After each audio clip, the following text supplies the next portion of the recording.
New details in an ongoing I-Team troubleshooter investigation focused on the troubled state hurricane rebuilding program. The head of the program, no longer employed by the state, Diane Wilson, is here. And Diane, you've talked to the frustrated homeowners for years and seen the lack of progress to really get them back inside their homes. You know, we have uncovered the lack of progress with the Rebuild NC run by the state's Office of Recovery and Resiliency. The chief operating officer of that program, Laura Hogshead, has been under fire for years for not getting the job done.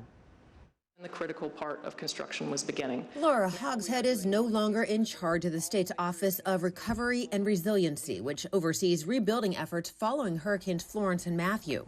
And now we're in a hole so deep that, quite frankly, I don't think you or your staff can dig yourself out of. North Carolina lawmakers for years questioning Hogshead's ability to lead, manage funding, and the lack of progress with Rebuild NC, which falls under the Department of Public Safety. Rebuild is a taxpayer-backed program that's goal is to get families whose homes were destroyed during Hurricanes Florence and Matthew back into their rebuilt homes. Nobody has told me nothing. Since 2022, we've investigated Rebuild NC homeowners' frustrations with the program. People are displaced, Diane, for years, and nothing's being done.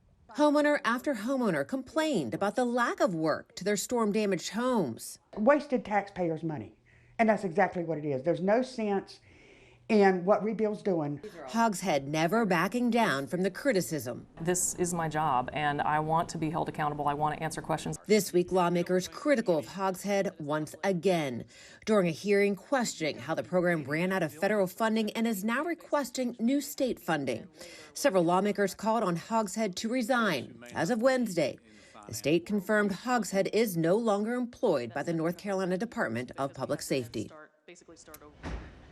The state saying Pryor Gibson is serving as the interim director of the North Carolina Office of Recovery and Resiliency. We did ask, with Hogshead out, what this means for the state as they take on Hurricane Helene recovery, but no one from the state or Governor Cooper's office responding to that question. And all eyes are on that now to see what happens there.